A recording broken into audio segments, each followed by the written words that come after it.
Hi friends, welcome to PSC Beginners. ഇന്നത്തെ നമ്മുടെ class store കീപ്പറിന്റെ revision class ആണ്. ഇതിന് മുമ്പ് ഇട്ട രണ്ട് ക്ലാസ്സും കേൾക്കുക. അതിന് മുമ്പ് നമ്മൾ ഇട്ട അസിസ്റ്റന്റ് ടൈം കീപ്പറിന്റെ ക്ലാസ്സും കൂടി കേൾക്കുക. എല്ലാം 10th ലെവൽ ആയതുകൊണ്ടാണ് റിവിഷൻ ക്ലാസ്സസ് നമ്മുടെ യൂട്യൂബ് ചാനലുകളിൽ കുറേ ഉണ്ട്. അതെല്ലാം കേൾക്കാൻ നോക്കുക. അപ്പോൾ നിങ്ങൾക്ക് ഒരുപാട് ബുദ്ധിമുട്ടുണ്ടാവില്ല എന്ന് വിചാരിക്കുന്നു. അതിലും ഞാൻ അസിസ്റ്റന്റ് ടൈം കീപ്പറിൻ്റെയിലും ഇന്ത്യയിലെ സാമൂഹിക ക്ഷേമ പദ്ധതികൾ, പ്രത്യേകിച്ച് നമ്മുടെ കേരളത്തിലെ സാമൂഹിക ക്ഷേമ പദ്ധതികളെ കുറിച്ചിട്ട് ഞാൻ ക്ലാസ് എടുത്തിട്ടുണ്ട്. ഒരുവിധം എല്ലാം ഉൾപ്പെടുത്തിക്കൊണ്ടുള്ള ക്ലാസ് ആണിത്. അത് കേട്ടതിന് ശേഷം ഈ ക്ലാസ്സിലേക്ക് കടക്കുക. ഇന്നത്തെ റിവിഷനിൽ നമ്മൾ ഇമ്പോർട്ടൻ്റ് കടത്തിയിരിക്കുന്നത് ഭൂമിശാസ്ത്രത്തിൽ നിന്നാണ്. കാരണം ഈ അടുത്ത് കഴിഞ്ഞ എക്സാമിൽ ഇന്ത്യൻ ഭൂമിശാസ്ത്രത്തിൽ നിന്ന് 1-2 ക്വസ്റ്റ്യൻസ് ഉണ്ടായിരുന്നു. അതുകൊണ്ടാണ്. ഓക്കെ, നമുക്ക് ക്ലാസ്സിലേക്ക് കടക്കാം. ലോകരാജ്യങ്ങളിലെ ഇന്ത്യയുടെ സ്ഥാനം പറയുന്നത് 7ാം സ്ഥാനമാണ്. ഏകദേശം 2.42% ലോക ഭൂവിസ്തൃതിയിൽ ഇന്ത്യയുടെ ശതമാനം എന്ന് പറയുന്നത്. അപ്പോൾ വലിപ്പത്തിൽ എത്രാം സ്ഥാനമാണ്? 7ാം സ്ഥാനമാണ് വരുന്നത്. ഇന്ത്യക്കാൾ മുന്നിലുള്ള രാജ്യങ്ങൾ ഏതൊക്കെയാണെന്ന് ചോദിച്ചാൽ Russia, Canada, USA, China, Brazil, Australia എന്നിവയാണ്. അപ്പോൾ ഏതൊക്കെയാണ്? ആ ഓർഡർ ഒന്ന് പഠിച്ചു വെക്കുക. ഓർഡർ എങ്ങാനും ചോദിച്ചാലോ അല്ലെങ്കിൽ ഇതിനു മുമ്പ് ചോദിച്ചിട്ടുള്ളത് കൊണ്ടാണ്. Russia, Canada, USA, China, Brazil, Australia എന്നതാണ്. അപ്പോൾ ഇന്ത്യയുടെ സ്ഥാനം 7ാം സ്ഥാനമാണ്. ഇന്ത്യയുടെ ആകെ ഭൂവിസ്തൃതി എത്രയാണെന്ന് ചോദിച്ചാൽ 3.28 ദശലക്ഷം ചതുരശ്ര കിലോമീറ്റർ ആണ്.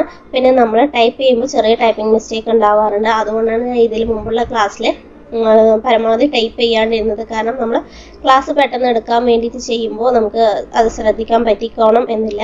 അപ്പോൾ നിങ്ങൾ ക്ലാസ് കേൾക്കുക.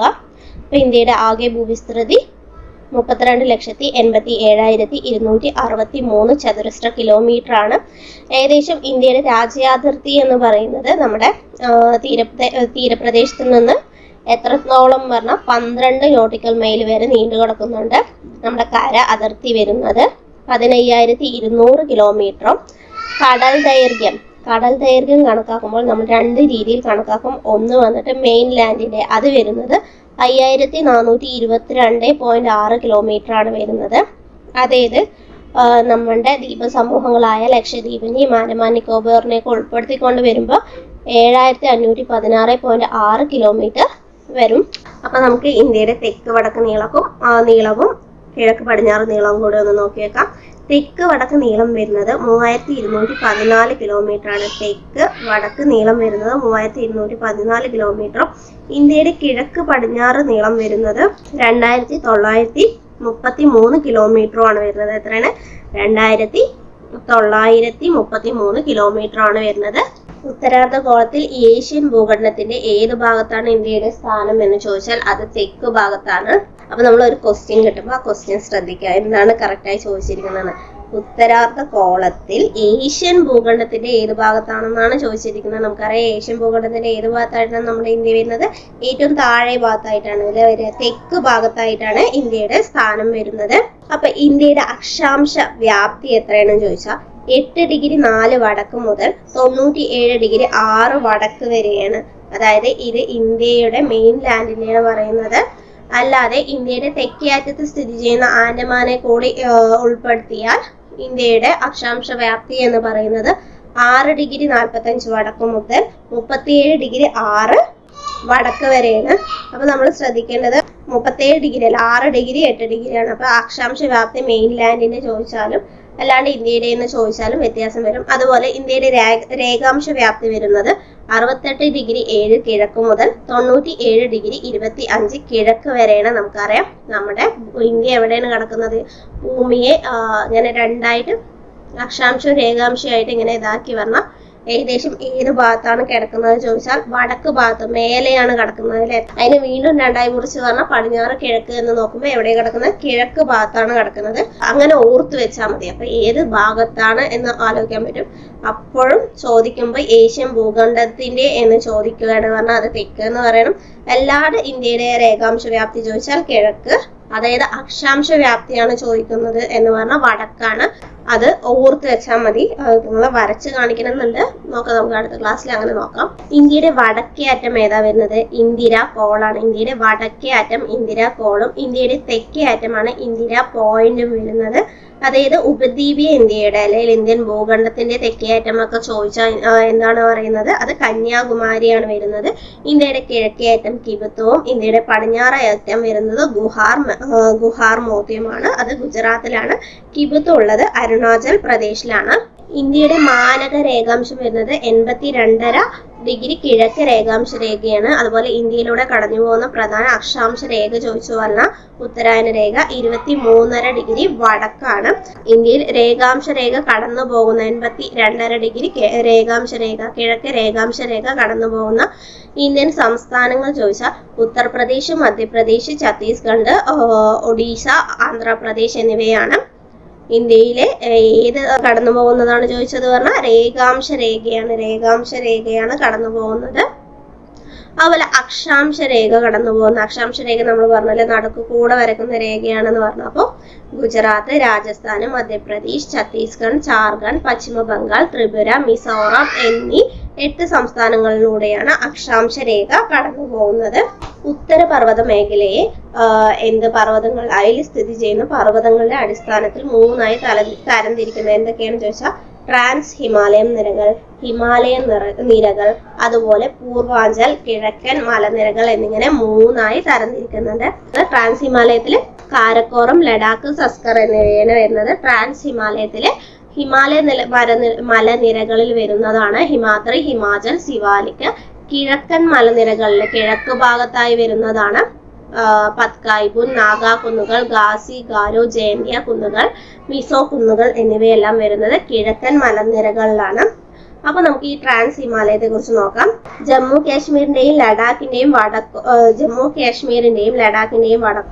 വടക്ക് കിഴക്കുമായി സ്ഥിതി ചെയ്യുന്ന പർവ്വത മേഖലയാണ് ട്രാൻസ് ഹിമാലയം എന്ന് പറയുന്നത്. നമ്മൾ പറഞ്ഞു അതിൽ കാരക്കോറം, ലഡാക്ക്, സസ്കർ എന്നീ പർവ്വത നിരകളാണ് ഉൾപ്പെടുന്നത് എന്ന് പറയുന്നത്. ഈ സസ്കർ പർവ്വത നിരകളിൽ സ്ഥിതി ചെയ്യുന്ന ചുരങ്ങളാണ് നമ്മൾ പറഞ്ഞു. സസ്കർ പർവ്വത നിരയിൽ സ്ഥിതി ചെയ്യുന്ന ചുരങ്ങളാണ് ഷിപ്കില, ലിപുലേഖ്, മന ചുരം എന്നിവ. ഏതൊക്കെയാണ്? ഷിപ്കില, ലിപുലേഖ്, മന ചുരം എന്നിവ. ഇന്ത്യയിലെ ഏറ്റവും ഉയരം കൂടിയ കൊടുമുടിയായ ഗോഡ്വിൻ ഓസ്റ്റിൻ ആണ്. ഇന്ത്യയിലെ ഏറ്റവും ഉയരം കൂടിയ കൊടുമുടി ഏതാണ്? ഗോഡ്വിൻ ഓസ്റ്റിൻ, അതായത് മൗണ്ട് K2 എന്ന് പറയും. അത് സ്ഥിതി ചെയ്യുന്നത് കാരക്കോറത്തിലാണ്. K4 കാര എന്ന് പറിച്ചത്. മൗണ്ട് K2 എന്നല്ല നമ്മൾ പഠിക്കുക. അപ്പൊ K4 കാരക്കോറം എന്ന് ഓർത്ത് വെക്കുക. അപ്പൊ മൗണ്ട് K2 എവിടെയുള്ളത്? കാരക്കോറത്തിലാണുള്ളത്. കാരക്കോറം ഏതിലാണ് പെടുന്നത്? ട്രാൻസ് ഹിമാലയത്തിലാണ് പെടുന്നത്. ട്രാൻസ് ഹിമാലയത്തിന്റെ ഏത് ഭാഗത്താണ് ഈ കാരക്കോറം വരുന്നത് എന്ന് ചോദിച്ചു പറഞ്ഞാൽ എവിടെയായിട്ടാണ് വരുന്നത്? വടക്ക് ഭാഗത്താണ് വരുന്നത്. ഇന്ദിര കോൾ സ്ഥിതി ചെയ്യുന്നതും ഇതേ കാരക്കോറം മലനിരകളിൽ തന്നെയാണ്. കാരക്കോറം പർവ്വതനിരയുടെ തുടർച്ചയായി ടിബറ്റിൽ സ്ഥിതി ചെയ്യുന്ന കൊടുമുടിയാണ് കൈലാസം എന്ന് പറയുന്നത്. അതുപോലെ നമുക്ക് ചെറുതായിട്ട് ഹിമാലയത്തെ കുറിച്ചും പറയാം. ഹിമാലയത്തിൽ ഏതൊക്കെ ഇതാണ് വരുന്നത്? പർവ്വതങ്ങളാണ് വരുന്നത്. മലനിരകൾ ഹിമാദ്രി, ഹിമാചൽ, സിവാലിക്കാണ് വരുന്നത്. ഹിമാലയൻ പർവ്വതനിരകളുടെ സ്ഥാനം എന്ന് പറയുന്നത് ഈ ട്രാൻസ് ഹിമാലയത്തിനും കിഴക്കൻ മലനിരകൾക്കും ഇടയിൽ വടക്ക് പടിഞ്ഞാറായിട്ടാണ് വരുന്നത്. വടക്ക് പടിഞ്ഞാറ്, തെക്ക് കിഴക്ക് ദിശയിൽ. എങ്ങനെ വരുന്നത്? വടക്ക് പടിഞ്ഞാറ്, തെക്ക് കിഴക്ക് ദിശയിലാണ് വരുന്നത്.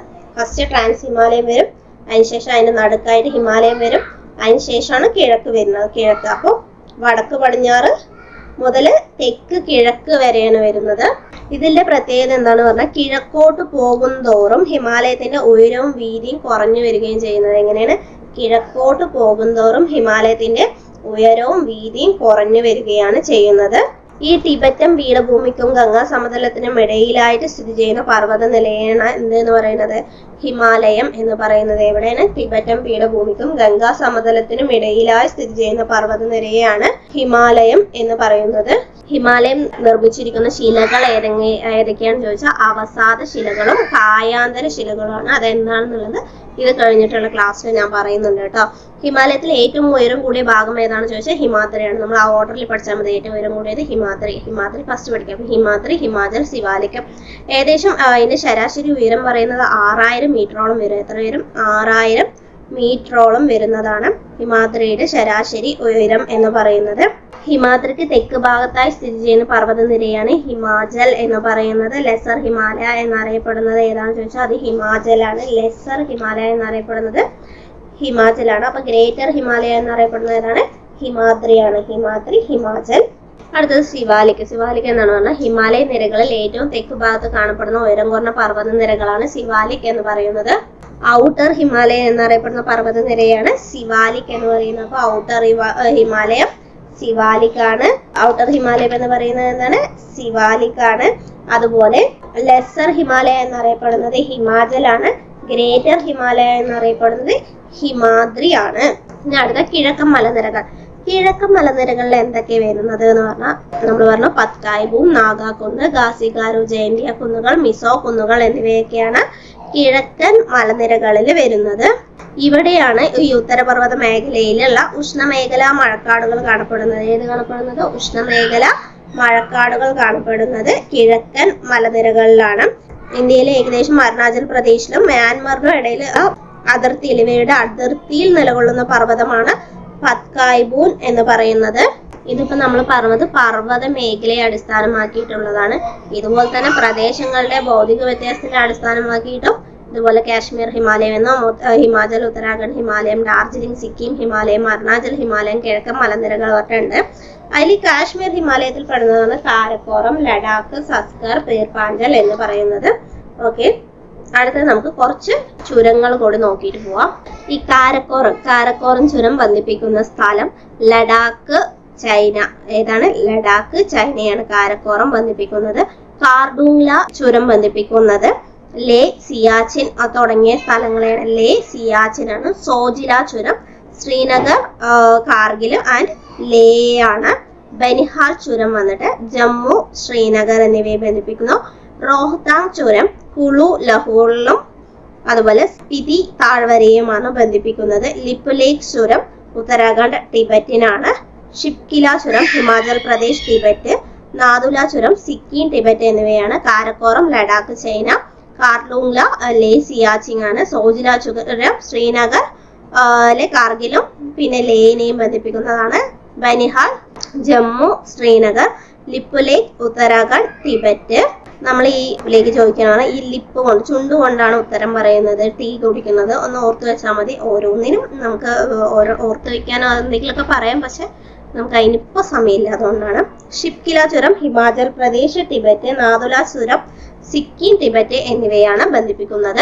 അതുപോലെ കുറച്ച് ചുരം കൂടെ നോക്കാം. ആര്യങ്കാവ് ചുരം ബന്ധിപ്പിക്കുന്നതിനാണ് ചുരത്തിന്റെ കാര്യം പറഞ്ഞതാണ് ഇതും കൂടുതൽ പറയുന്നത്. ആര്യങ്കാവ് ചുരം പുനലൂരിനെ ചെങ്കോട്ടയുമായി ബന്ധിപ്പിക്കുന്നതാണ്. അരുവാമൊഴി ചുരം തിരുവനന്തപുരം, തിരുനെൽവേലിയുമായി ബന്ധിപ്പിക്കുന്നു. താമരശ്ശേരി ചുരം കോഴിക്കോടിനെ വയനാടുമായി ബന്ധിപ്പിക്കുന്നു.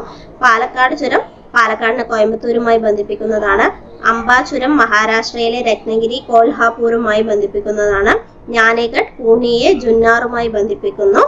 അംബോളി ചുരം മഹാരാഷ്ട്രയിലെ സവന്ത്വാദിയെ കർണാടകയിലെ ബെൽഗാമുമായി ബന്ധിപ്പിക്കുന്നതാണ്.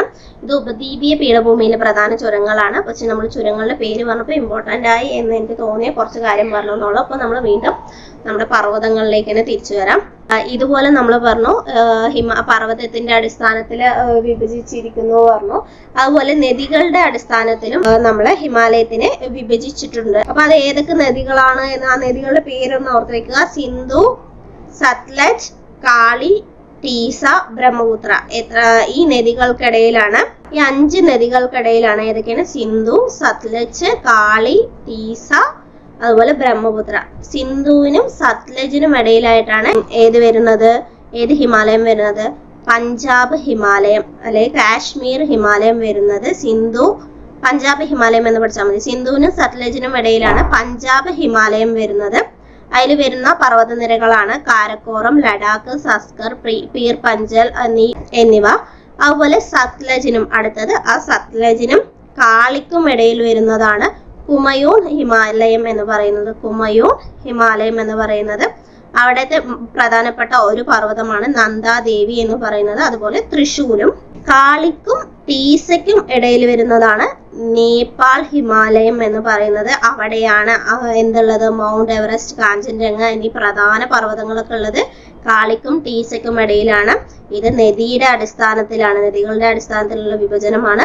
അതുപോലെ ടീസക്കും ബ്രഹ്മപുത്രയ്ക്കും ഇടയിലാണ് ആസാം ഹിമാലയം അല്ലെങ്കിൽ അരുണാചൽ പ്രദേശ് ഹിമാലയം വരുന്നത്. അതിൽ വരുന്നത് പ്രധാനപ്പെട്ട നമുക്കറിയാം മേഖല കിഴക്ക് ഭാഗമല്ല, അപ്പൊ കിഴക്കൻ മലനിരകളാണ് അവിടെ വരുന്നത് പ്രധാനമായിട്ട്. അപ്പൊ ഈ 5 നദികൾ ഓർക്കുക, ഒരേ ഓർഡറിൽ ഓർക്കുക. സിന്ധു, സത്ലജ്, കാളി, ടീസ, ബ്രഹ്മപുത്ര, പഞ്ചാബ്, കുമയൂണ്, നേപ്പാള്, അസം, ഹിമാലയം എന്ന് ഓർത്തു വെക്കുക. ഹിമാലയൻ നദികളും അവയുടെ പോഷക നദികളും വഹിച്ചു കൊണ്ടുവരുന്ന അവസാദങ്ങൾ നിക്ഷേപിച്ച് ഹിമാലയത്തിന്റെ തെക്ക് ഭാഗത്ത് രൂപം കൊണ്ട സമതലത്തെയാണ് ഉത്തര മഹാസമതലം എന്ന് പറയുന്നതാണ് ഹിമാലയൻ നദി. അതുപോലെ അവയുടെ പോഷക നദി സിന്ധു, ഗംഗ, ബ്രഹ്മപുത്രയാണ് പ്രധാനപ്പെട്ട ഹിമാലയൻ നദികൾ. അവയുടെ ഒരുപാട് പോഷക നദികളുണ്ട് നമുക്കറിയില്ലേ. ആ നദികളും കൂടി വഹിച്ചു കൊണ്ടുവരുന്ന അവസാദങ്ങളൊക്കെ നിക്ഷേപിച്ചിട്ടാണ് എന്തുണ്ടായത്, ഉത്തര മഹാസമതലം ഉണ്ടായിട്ടുള്ളത്. അതുകൊണ്ട് തന്നെയാണ് അവയെ സിന്ധു, ഗംഗ, ബ്രഹ്മപുത്ര സമതലം എന്നും കൂടി പറയുന്നത്. ലോകത്തിലെ തന്നെ ഏറ്റവും വിസ്തൃതമായ എക്കൽ സമതലമാണ് ഈ ഉത്തര മഹാസമതലം എന്ന് പറയുന്നത്.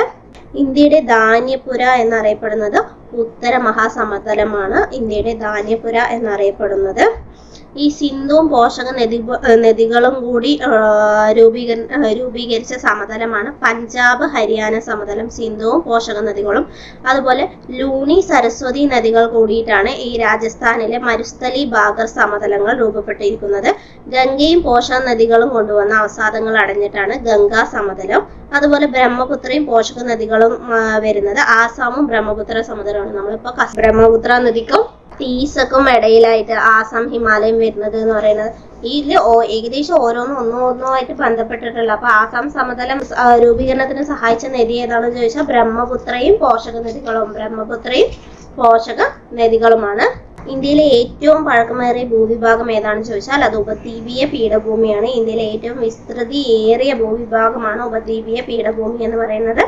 ഇന്ത്യയുടെ ധാതുക്കളുടെ കലവറ എന്ന് വിളിക്കുന്ന ഭൂവിഭാഗമാണ് ഉപദ്വീപീയ പീഠഭൂമിയും അതുപോലെ ഉത്തര മഹാസമതലവും തിരിഞ്ഞു പോയത്. ഇന്ത്യയുടെ ധാന്യപുര എന്നറിയപ്പെടുന്നതാണ് ഉത്തര മഹാസമതലം. നമ്മൾ പറഞ്ഞ നദികൾ കൊണ്ടുവരുന്ന ആ പോഷക സമൃദ്ധമായ ആ മണ്ണ് അവസാദങ്ങൾ അടഞ്ഞിട്ടാണ് അവിടെ എന്തുണ്ടായത്, ഉത്തര മഹാസമതലം ഉണ്ടായി വന്നത്. അപ്പൊ അവിടെ ഇന്ത്യയുടെ ധാന്യപുര എന്ന് പറയാം. അതുപോലെ ഉപദ്വീപീയ പീഠഭൂമി എന്നാണ് ധാതുക്കളുടെ കലവറയാണ്. ഏറ്റവും പഴക്കമേറിയ ഭൂവിഭാഗമാണ്. ഈ ഉപദ്വീപീയ പീഠഭൂമിയുടെ ഭാഗമായിട്ടുള്ള പ്രധാന പർവ്വത നിരകൾ ചോദിച്ചാൽ ആരവല്ലി, വിന്ധ്യ, സത്പുര, പശ്ചിമഘട്ടം, പൂർവ്വഘട്ടം എന്നിവയൊക്കെയാണ്. ഏകദേശം ഉപദ്വീപീയ പീഠഭൂമിയുടെ അതിരുകൾ വരുമ്പോൾ വടക്ക് പടിഞ്ഞാറായിട്ട് വരുന്നത് ആരവല്ലിയും കിഴക്ക് രാജ്മഹൽ കുന്നുകളും പടിഞ്ഞാറ് ഗീർ മലനിരകളും വടക്ക് കിഴക്ക് ഷില്ലോങ് ആൻഡ് കാർബി ആംഗ്ലോങ് പീഠഭൂമിയും തെക്ക് നീലഗിരിയുമാണ് വരുന്നത്. ഡെക്കാൻ പീഠഭൂമിയിലെ പ്രധാന മണ്ണിനം വരുന്നത് കറുത്ത മണ്ണാണ്. ഏതാണ് മണ്ണിനം വരുന്നത് എന്ന് ചോദിച്ചാൽ കറുത്ത മണ്ണാണ് വരുന്നത്. ഭൂമിയുടെ മധ്യത്തിലൂടെ കടന്നു പോകുന്ന അക്ഷാംശ രേഖയാണ് ഭൂമധ്യരേഖ എന്ന് പറയുന്നത്. അത് 0 ഡിഗ്രി അക്ഷാംശ രേഖയാണ്. ഭൂമിയുടെ മധ്യത്തിലൂടെ കടന്നു പോവുകയാണ്. ഭൂമി ഏകദേശം 2 അർദ്ധഗോളങ്ങളായി തിരിക്കുന്ന അക്ഷാംശ രേഖയാണ് ഭൂമധ്യരേഖ എന്ന് പറയുന്നത്.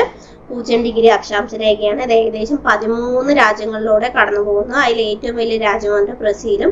ഏക ഏഷ്യൻ രാജ്യം വരുന്നത് ഇന്തോനേഷ്യയുമാണ്. ഇന്തോനേഷ്യമാണ്. ഭൂമധ്യരേഖയുടെ ഏറ്റവും അടുത്ത് സ്ഥിതി ചെയ്യുന്ന രാജ്യ തലസ്ഥാനം പറയുന്നത് എക്വഡോറിന്റെ തലസ്ഥാനമാണ്, കിറ്റോ എന്ന് പറയും. അതുപോലെ ഭൂമധ്യരേഖയെ 2 തവണ മുറിച്ച് കിടക്കുന്ന നദി ഏതാണെന്ന് ചോദിച്ചാൽ കോങ്കോയാണ്. ഭൂവൽക്കം, മാൻഡിൽ, പുറക്കാമ്പ്, അകക്കാമ്പ് എന്നിങ്ങനെ വിവിധ തരം പാളികൾ ഉൾക്കൊള്ളുന്നതാണ് ഭൂമിയുടെ ഘടന എന്ന് പറയുന്നത്. അപ്പൊ ഭൂമിയുടെ ഘടനയിൽ ഏതൊക്കെയാണ് വരുന്നത്? ഭൂവൽക്കം, മാൻഡിൽ, പുറക്കാമ്പ്, അകക്കാമ്പ് എന്നിങ്ങനെ മേലെ നിന്ന് ഉള്ളിലേക്ക് ഭൂമിയുടെ സെന്റർ വരെയുള്ള പാളികളുണ്ട്. പാളികളായി നമ്മൾ തരംതിരിച്ചിട്ടുണ്ട്. അങ്ങനെയാണ് ഭൂമിയുടെ ഘടനയുള്ളത്. അതിൽ ഏറ്റവും പുറമേ കാണപ്പെടുന്ന പാളിയാണ് എന്ത് എന്ന് പറയുന്നത്? ഭൂവൽക്കം എന്ന് പറയുന്നത്. ആ പുറമേയുള്ള ഖരഭാഗമാണ് ഭൂവൽക്കം എന്നറിയപ്പെടുന്നത്. അതിൽ തന്നെ നമ്മൾ 2 തരത്തിൽ പറയും. വൻകര ഭൂവൽക്കം എന്നും സമുദ്രതട ഭൂവൽക്കം എന്നും. ഇതിൽ വൻകര ഭൂവൽക്കം ഏകദേശം 30 കിലോമീറ്റർ ആണ് അതിന്റെ ശരാശരി കനം എന്ന് പറയുന്നത്. അതിൽ സമുദ്രതട ഭൂവൽക്കത്തിന്റെ ശരാശരി കനം വരുന്നത് 5 കിലോമീറ്റർ ആണ്. അങ്ങനെ നോക്കുകയാണ് പറഞ്ഞാൽ സമുദ്ര ഭൂവൽക്കത്തിന്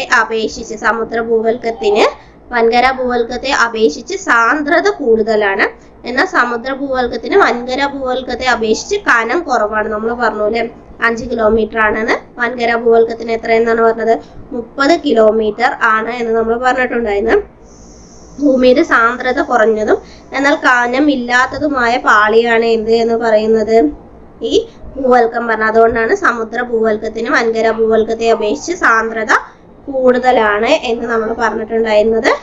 വൻകര ഭൂവൽക്കത്തിൽ കാണപ്പെടുന്ന പ്രധാന ശിലയാണ് എന്ത് എന്ന് പറയുന്നത്? ഗ്രാനൈറ്റ് എന്ന് പറയുന്നത്. എന്താണ് ഗ്രാനൈറ്റ് എന്ന് പറയുന്നത്? വൻകര ഭൂവൽക്കത്തിന്റെ മുകൾ ഭാഗം സിയാൽ എന്നറിയപ്പെടുന്നു. അതെന്തുകൊണ്ടാണ് പറഞ്ഞാൽ സിലിക്കണിന്റെയും അലുമിനിയത്തിന്റെയും സാന്നിധ്യം കാരണമാണ് ഈ പേര് വന്നത്. Sial, silicon and aluminium, sial എന്ന പേര് വന്നത്. അങ്ങനെ സിയാലിന് തൊട്ട് താഴെ കാണപ്പെടുന്ന കടൽത്താര അറിയപ്പെടുന്നതാണ് സിമ എന്നറിയപ്പെടുന്നത്. എന്താണ് സിമ എന്നറിയപ്പെടുന്നത്? അതെന്തുകൊണ്ടാണ് പറഞ്ഞാൽ സിലിക്കന്റെയും മാഗ്നീഷ്യം. അപ്പൊ വൻകരയില് സിലിക്കൺ, അലുമിനിയം, കടലില് സിലിക്കൺ, മെഗ്നീഷ്യവുമാണ് വരുന്നത്. ഭൂവൽക്കത്തിന് താഴെ, അതായത് ഭൂവൽക്കത്തിന് താഴെ മുതൽ കാമ്പ് വരെ നീണ്ടു നിൽക്കുന്ന പാളിയെയാണ് എന്ത് എന്ന് പറയുന്നത്? മാൻഡിൽ എന്ന് പറയുന്നത്. ഏകദേശം 2900 കിലോമീറ്റർ ആഴത്തിൽ ഇത് വ്യാപിച്ചു കിടക്കുന്നുണ്ട്. ഈ ഭൂവൽക്കത്തെ മാൻഡിലിൽ നിന്ന് വേർതിരിക്കുന്ന മേഖലയാണ് മൊഹോ പരിവർത്തന മേഖല എന്ന് പറയുന്നത്. ഈ മാൻഡിലിനെ തന്നെ നമ്മൾ 3ആയി തരംതിരിക്കുന്നുണ്ട് കേട്ടോ. ഉപരി മാൻഡിൽ, മധ്യ മാൻഡിൽ, കീഴ് മാൻഡിൽ എന്നിങ്ങനെ 3ആയി തരംതിരിക്കുന്നുണ്ട്. ഭൂവൽക്കത്തിന്റെയും മാൻഡിലിന്റെയും ഉപരിഭാഗം ചേർന്നുള്ള ഭാഗമാണ് ഈ ശിലാമണ്ഡലം എന്നറിയപ്പെടുന്ന. ഭൂവൽക്കത്തിന്റെയും മാൻഡിലിന്റെയും ഉപരിഭാഗം ഉണ്ടല്ലോ, അത് ചേർന്നുള്ള ഭാഗം അറിയപ്പെടുന്നതാണ് ശിലാമണ്ഡലം എന്നറിയപ്പെടുന്നത്. അതുപോലെ ഉപരി മാൻഡിലിന്റെയും കീഴ് മാൻഡിലിന്റെയും വേർതിരിക്കുന്ന മേഖലയാണ് റെപ്പിറ്റി പരിവർത്തന മേഖല എന്നറിയപ്പെടുന്നത്. ഉപരി മാൻഡിലിനെയും കീഴ് മാൻഡിലിനെയും വേർതിരിക്കുന്ന മേഖലയാണ് റെപ്പിറ്റി പരിവർത്തന മേഖല എന്ന് പറയുന്നത്. കീഴ്മാൻഡിലിനെയും ഉപരി കാമ്പിനെയും വേർതിരിക്കുന്നതാണ് ഗുട്ടൻബർഗ് പരിവർത്തന മേഖല എന്ന് പറയുന്നത്. പിന്നെ നമ്മൾ പറഞ്ഞു ഏറ്റവും ഉള്ളിലുള്ള ഭാഗത്തെയാണ് കാമ്പ് എന്ന് പറയുന്നത്. ആ കാമ്പിന് പുറംകാമ്പ്, അകംകാമ്പ് എന്ന് പറയുന്നത്. ആ പുറത്തുള്ള ഭാഗം ഏകദേശം ദ്രാവകാവസ്ഥയിലാണുള്ളത്. പുറത്തുള്ള ഭാഗം ദ്രാവകാവസ്ഥയിലും അകത്തുള്ള ഭാഗം എന്ന് പറയുന്നത് ഖരാവസ്ഥയിലുമാണ് ഉള്ളത്. അതെന്താണ് പറഞ്ഞാൽ ഈ ഭൂമിയുടെ കേന്ദ്രഭാഗത്ത് അനുഭവപ്പെടുന്ന ശക്തമായ മർദ്ദം മൂലമാണ് ഈ അകക്കാമ്പ് ഏതവസ്ഥയിലുള്ളത്? ഖരാവസ്ഥയിൽ ഉള്ളത്. ഇനി നമുക്ക് അന്തരീക്ഷത്തെ കുറിച്ച് നോക്കാം. നമ്മൾ ഈ അന്തരീക്ഷത്തെ കുറിച്ച് പഠിക്കുമ്പോൾ കറക്റ്റായി ഓർഡറിൽ പഠിച്ചു വെക്കുന്ന ഈ പാളികളാണ് ഈ troposphere, stratosphere, mesosphere, thermosphere, exosphere എന്ന് പറയുന്നത്. ഇതിനെ തന്നെ രണ്ടായിട്ട് പറയാം. ഇതിൽ ഹോമോസ്ഫിയർ, അതായത് ഈ ഏകദേശം ഒരേപോലെയുള്ള അന്തരീക്ഷ ഘടനയുള്ള സ്ഥലങ്ങളെയാണ് ഹോമോസ്ഫിയർ എന്ന് പറയാം. ഹോമോസ്ഫിയർ എന്ന് പറയാം. അതുപോലെ വ്യത്യസ്തമായിട്ടുള്ളതിനെയാണ് ഹെറ്ററോസ്ഫിയർ എന്ന് പറയാം. അപ്പോൾ ആദ്യം രണ്ടായി തരംതിരിക്കുന്നത് ഹോമോസ്ഫിയർ എന്നും ഹെറ്ററോസ്ഫിയറും എന്നാണ്. ഈ ഒരുപോലെയുള്ള അന്തരീക്ഷ ഘടനയുള്ളതിന് ഹോമോസ്ഫിയറും എന്നും വ്യത്യസ്തമായുള്ളതിന് ഹെറ്ററോസ്ഫിയറും എന്നും പറയുന്നത്. ഇതിൽ ഹോമോസ്ഫിയറിൽ വരുന്നതാണ് ട്രോപ്പോസ്ഫിയർ, സ്ട്രാറ്റോസ്ഫിയർ, മിസോസ്ഫിയർ. അതായത് ആ 3 ഒരുപോലെ വരുന്നതെന്ന് പഠിക്കാം. അതിനുശേഷമുള്ള 2 തെർമോസ്ഫിയറും എക്സോസ്ഫിയറും വരുന്നത് ഏതിലാണെന്ന് ചോദിച്ചാൽ അത് ഹെറ്ററോസ്ഫിയറിലാണ്. അതിൽ ഇമ്പോർട്ടൻ്റ് ആയ ഒന്നാണ് നമ്മുടെ ട്രോപ്പോസ്ഫിയർ എന്ന് പറയുന്നത്. ട്രോപ്പോസ്ഫിയർ പറഞ്ഞാൽ ഏകദേശം ഭൂമിക്ക് അടുത്തായി കണക്കപ്പെടുന്നതാണ്. ഏറ്റവും അടുത്തുള്ള പാളിയെ അന്തരീക്ഷ പാളിയാണ് ട്രോപ്പോസ്ഫിയർ എന്ന് പറയാം. പിന്നെ മേലേക്കാണ് പോവുക. അപ്പൊ ഏറ്റവും അടുത്ത് കിടക്കുന്നതാണ് ട്രോപ്പോസ്ഫിയർ എന്ന് പറയുന്നത്. ഇവിടെയാണ് ഈ മേഘം, മഴ, മഞ്ഞ്, കാറ്റ്, ഇടിമിന്നൽ എന്നീ എല്ലാ പ്രതിഭാസങ്ങളും സംഭവിക്കുന്ന അന്തരീക്ഷ മണ്ഡലം ഏതാണെന്ന് ചോദിച്ചാൽ അത് ട്രോപ്പോസ്ഫിയർ ആണ്. ജൈവമണ്ഡലം, നാം അധിവസിക്കുന്ന ജൈവമണ്ഡലം സ്ഥിതി ചെയ്യുന്ന പാളിയാണ് ട്രോപ്പോസ്ഫിയർ എന്ന് പറയുന്നത്. ഏകദേശം അതിന്റെ ശരാശരി ഉയരം എന്ന് പറയുന്നത് 13 അല്ലെങ്കിൽ 14 കിലോമീറ്റർ വരെയാണ്. ട്രോപ്പോസ്ഫിയറിന്റെ ഉയരം കൂടുന്നതിനനുസരിച്ച് ഊഷ്മാവ് കുറയുകയാണ് ചെയ്യുക. നമ്മൾ ഈ മലന്റെ മേലൊക്കെ പോകാൻ നമുക്ക് തണുപ്പ് കൂടുകയല്ല ചെയ്യുക. അതുപോലെ ഉയരം കൂടുന്നതിനനുസരിച്ച് ഊഷ്മാവ് കുറയുകയാണ് ചെയ്യുക. അടുത്തത് സ്ട്രാറ്റോസ്ഫിയർ. സ്ട്രാറ്റോസ്ഫിയറിൽ നമ്മൾ ഇമ്പോർട്ടൻ്റ് ആയിട്ട് പഠിക്കുന്നത് എന്താണ്? ഓസോൺ പാളി അല്ലേ. ഈ ട്രോപ്പോസ്ഫിയർ മുതൽ ഏകദേശം 50 കിലോമീറ്റർ ഉയരത്തിലുള്ള അതാണ് എന്ന് പറയുന്നത് സ്ട്രാറ്റോസ്ഫിയർ എന്ന് പറയുന്നത്. ഓസോൺ പാളി സ്ഥിതി ചെയ്യുന്നത് എവിടെയാണ്? സ്ട്രാറ്റോസ്ഫിയറിലാണ്. ഓസോൺ പാളിയുടെ ഇമ്പോർട്ടൻ്റ് എന്താണ്? സൂര്യനിൽ നിന്നുള്ള ഹാനികരമായ അൾട്രാവയലറ്റ് കിരണങ്ങളെ ആഗിരണം ചെയ്ത് ഭൂമിയിൽ എത്താതെ നിയന്ത്രിക്കുന്ന അന്തരീക്ഷ പാളിയാണ് എന്ന് പറയുന്നത് ഓസോൺ പാളി എന്ന് പറയുന്നത്. അതെവിടെയുള്ളത്? സ്ട്രാറ്റോസ്ഫിയറിലാണ് ഉള്ളത്. O3 ആണ് ഓസോൺ. O3 അതിന്റെ നിറം വന്നിട്ട് ഇളം നീല നിറമാണ് വരുന്നത്. ഈ ഓസോൺ പാളിയുടെ നാശത്തിന് കാരണമാവുന്ന മേഘങ്ങളാണ് നാക്രിയസ് മേഘങ്ങൾ എന്ന് പറയുന്നത്. നാക്രിയസ് മേഘങ്ങൾ എന്ന് പറയുന്നത് ഈ ഓസോൺ പാളി തകരാൻ കാരണമാവുന്ന ഘടകങ്ങളാണ് ക്ലോറോ ഫ്ലൂറോ കാർബൺ, CFC എന്ന് പറയുന്നത്. അതുപോലെ കാർബൺ മോണോക്സൈഡും വരുന്നത്. സ്ട്രാറ്റോസ്ഫിയറിലാണ് വിമാനങ്ങളുടെയും ജെറ്റ് വിമാനങ്ങളുടെയും സഞ്ചാരത്തിന് അനുയോജ്യമായ മണ്ഡലം എന്ന് പറയുന്നത്. അടുത്തത് മിസോസ്ഫിയർ. ഭൂമിയിൽ നിന്ന് ഏകദേശം 80 കിലോമീറ്റർ വരെ ഉയരത്തിലുള്ളതാണ് മിസോസ്ഫിയർ എന്ന് പറയുന്നത്.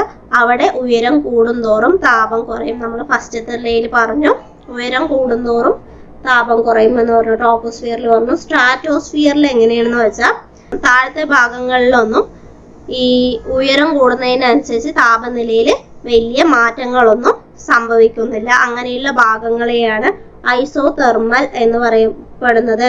മിസോസ്ഫിയറിൽ എങ്ങനെയാണ് നമ്മൾ പറഞ്ഞത്, അന്തരീക്ഷത്തിലെ ഏറ്റവും താഴ്ന്ന ഊഷ്മാവ് അനുഭവപ്പെടുന്നത് മിസോസ്ഫിയറിലാണ്. ഉയരം കൂടുന്തോറും താപം കുറഞ്ഞു വരികയാണ് ചെയ്യുന്നത്. അടുത്തതാണ് തെർമോസ്ഫിയർ എന്ന് പറയുന്നത്. തെർമോസ്ഫിയറിൽ 80 മുതൽ 600 കിലോമീറ്റർ വരെ വ്യാപിച്ചു കിടക്കുന്ന സ്ഥലം അന്തരീക്ഷ മണ്ഡലമാണ് തെർമോസ്ഫിയർ എന്ന് പറയുന്നത്. തെർമോസ്ഫിയറിനുള്ളിലാണ് എന്തുള്ളത്, അയണോസ്ഫിയർ എന്ന് പറയുന്ന ഭാഗമുള്ളത്. അയണോസ്ഫിയർ തെർമോസ്ഫിയറിന്റെ ഏകദേശം താഴത്തെ ഭാഗങ്ങളായിട്ടാണ് വരുന്നത്. ഈ ഭാഗത്തിലാണ് റേഡിയോ പരിപാടികളുടെ ദീർഘദൂര സംപ്രേഷണം സാധ്യമാകുന്ന അന്തരീക്ഷ ഭാഗം എന്ന് പറയുന്നത് ഈ അയണോസ്ഫിയർ ആണ്. ഭൂമിയിൽ നിന്ന് അയക്കുന്ന റേഡിയോ സിഗ്നലുകളൊക്കെ അയണോസ്ഫിയറിൽ തട്ടിയിട്ട് പ്രതിഫലിക്കുകയാണ് ചെയ്യുന്നത്. അടുത്തത് ഇപ്പൊ നമ്മൾ തെർമോസ്ഫിയറിൽ പറഞ്ഞൂല്ലേ, അപ്പൊ അവിടെ താപനിലയും കൂടി പറയണ്ടേ. തെർമോസ്ഫിയറിൽ ഉയരം കൂടുന്തോറും താപനില കൂടുകയാണ് ചെയ്യുന്നത് കേട്ടോ. ഉയരം കൂടുന്തോറും താപനില കൂടും. ഉപഗ്രഹം, ബഹിരാകാശ വാഹനങ്ങളൊക്കെ എവിടെയുള്ളത് എന്ന് ചോദിച്ചാൽ അത് തെർമോസ്ഫിയറിലാണ്. അടുത്തത് ലാസ്റ്റത്തെ എക്സോസ്ഫിയർ ആണ്. തെർമോസ്ഫിയറിന് മുകളിലായി സ്ഥിതി ചെയ്യുന്ന അന്തരീക്ഷ പാളിയാണിത്. ഹൈഡ്രജനും ഹീലിയം വാതകങ്ങളുടെ കൈമാറ്റമൊക്കെ നടക്കുന്ന മേഖല ഏതാണെന്ന് ചോദിച്ചാൽ അത് എക്സോസ്ഫിയർ ആണ്. ശിലകൾ നമുക്കറിയാം. ശിലകൾ ഏതാണ്? നമ്മൾ 3 ശിലകളെ കുറിച്ചാണ് പ്രധാനം പഠിച്ചിട്ടുള്ളത്. ഏതൊക്കെയാണ്? ആഗ്നേയ ശിലകള്, അതുപോലെ അവസാദ ശിലകള്, അവസാനം കായാന്തര ശിലകളാണ്. ആഗ്നേയ ശിലകൾ എന്ന് പറയുന്നത് നമ്മുടെ മാഗ്മയും ലാവയും ഒക്കെ, അഗ്നിപർവ്വതങ്ങളിൽ നിന്ന് വരുന്ന ലാവയൊക്കെ ഈ തണുത്തുറഞ്ഞുണ്ടാകുന്നതിനെയാണ് എന്ത് എന്ന് പറയുന്നത്, ആഗ്നേയ ശിലകൾ എന്ന് പറയുന്നത്. അതുകൊണ്ട് തന്നെ ഫസ്റ്റ് വന്നിട്ട് അത് തണുത്തുറഞ്ഞുണ്ടാവില്ല. അതുകൊണ്ടാണ് അതിനെ പ്രാഥമിക ശില അല്ലെങ്കിൽ ശിലകളുടെ മാതാവ്, പിതൃശില, അടിസ്ഥാനത്തിൽ ശില, അഗ്നിപർവ്വത ജന്യശില എന്നൊക്കെ അറിയപ്പെടുന്നത് ഏതിനെയാണെന്ന് ചോദിച്ചാൽ അതെല്ലാം ആഗ്നേയ ശിലകളെയാണ് അറിയപ്പെടുന്നത്. പക്ഷെ ഇതില് നമ്മൾ പറഞ്ഞു ഫസ്റ്റ് വരുന്ന അതിൽ നിന്ന് തണുത്തുറഞ്ഞുണ്ടാവുന്നതാണല്ലേ. അതുകൊണ്ട് തന്നെ അതിൽ ഫോസിലുകളൊന്നും ഉണ്ടാവില്ല. അപ്പോൾ ഫോസിലുകൾ ഇല്ലാത്ത ശിലകളാണ് എന്ത് എന്ന് പറയുന്നത്, ആഗ്നേയ ശിലകൾ എന്ന് പറയുന്നത്. ഇതിൽ ഏകദേശം വരുന്നത് ഏതൊക്കെയാണെന്ന് പറഞ്ഞാൽ ഈ ബസാൾട്ടും ഗ്രാനൈറ്റും ഒക്കെ വരുന്നത് ഉദാഹരണമായി വരുന്നതാണ്. ആഗ്നേയ ശിലകൾക്ക് ഉദാഹരണമാണ് ഗ്രാനൈറ്റ്, ബസാൾട്ട്, ടഫ് എന്നിവയൊക്കെ ഏതിന് ഉദാഹരണമായി വരുന്നതാണ്, ആഗ്നേയ ശിലകൾക്ക് ഉദാഹരണമായി വരുന്നതാണ്. അടുത്തത് അവസാദ ശിലകൾ. അവസാദ ശിലകൾ എന്ന് പറയുന്നത് ഈ ഭൗമോപരിതലത്തിലെ വിവിധ അപരദന കാരകങ്ങളുടെ പ്രവർത്തനങ്ങൾക്ക് വിധേയമായിട്ട്, അതായത് ഈ കാറ്റ് തട്ടിയിട്ടും ഈ പാറകളൊക്കെ പൊടിയുന്ന കണ്ടിട്ടില്ലേ, കാറ്റ് അല്ലെങ്കിൽ വെള്ളം ഒഴുകിക്കൊണ്ടേയിരിക്കുമ്പോൾ ആ പാറകൾക്കൊക്കെ മാറ്റം സംഭവിക്കാറില്ല. അങ്ങനെ ഹിമാനികള്, വേലിയിറക്കങ്ങള്, തിരമാലകള് ഇങ്ങനെയുള്ളൊക്കെ കാരണങ്ങൾ ഇവയുടെയൊക്കെ പ്രവർത്തനം മൂലം ശിലകൾ ചെറിയ തരിയായിട്ട് പൊടിയും. അങ്ങനെ ചെറുതായി പൊടിയുന്നതിനെയാണ് ഈ അവസാദ ശിലകൾ എന്ന് പറയുന്നത്. ഇങ്ങനെ പൊടിഞ്ഞിട്ട് അവ എന്ത് ചെയ്യും പറഞ്ഞാൽ കാറ്റിന്റെ ഇതിന്റെയൊക്കെ പ്രവർത്തന ഫലമായിട്ട് നീക്കം ചെയ്യപ്പെട്ട് ഏതെങ്കിലും ഒരു ഭാഗത്ത് നിക്ഷേപിക്കപ്പെടുകയും ചെയ്തു. ഇങ്ങനെ നിക്ഷേപിക്കപ്പെട്ടത് ഇവ തിങ്ങിച്ചേർന്ന് ശിലകളായി തന്നെ വീണ്ടും ശിലകളായി രൂപപ്പെടുന്നതിന് കാരണമാകുന്നതോ ഇതിനെയാണ് ഈ ദൃഢീകരണം എന്ന് പറയുന്നത്. എന്തെന്ന് പറയുന്നത്, ദൃഢീകരണം എന്ന് പറയുന്നത്. ഈ പാളികളായി രൂപപ്പെടുന്നതുകൊണ്ട് തന്നെ അവസാദ ശിലകളെ എന്ന് പറയും, അടുക്ക് ശിലകൾ എന്നും പറയും. അടുക്ക് ശിലകൾ എന്നും പറയും. അവസാദ ശിലകൾക്ക് ഉദാഹരണമാണ് ഈ കളിമണ്ണും കൽക്കരി, ചോക്ക്, ചുണ്ണാമ്പുകല്ല്, ജിപ്സം എന്നിവയെല്ലാം അവസാദ ശിലകൾക്ക് ഉദാഹരണമാണ്. ഫോസിലുകൾ കാണപ്പെടുന്നതാണ് അവസാദ ശില. ഫോസിലുകൾ കാണപ്പെടാത്തതാണ് ആഗ്നേയ ശില. കായാന്തര ശില എന്ന് പറയുന്നത് ഒരുപാട് കാലം കൊണ്ട് രൂപാന്തരം സംഭവിച്ചുണ്ടാവുന്നതിനെയാണ് ഈ കായാന്തര ശില പറയുന്നത്. കേരളത്തിൽ ഏറ്റവും കൂടുതൽ കാണപ്പെടുന്നത് ഈ കായാന്തര ശിലകളാണ് കേട്ടോ. അപ്പൊ ഏറ്റവും കൂടുതൽ എവിടെയാണ്? കേരളത്തിൽ ഏറ്റവും കൂടുതൽ കാണപ്പെടുന്നത് കായാന്തര ശിലകളാണ്. കായാന്തര ശിലകൾക്ക് ഒരു ഉദാഹരണമാണ് ഗ്രാനൈറ്റ്, സയനൈറ്റ്, ഷീറ്റ്, മാർബിള് എന്നിവയെല്ലാം ഏതിന് ഉദാഹരണമാണ്? ഗ്രാനൈറ്റിന് ഉദാഹരണമാണ്.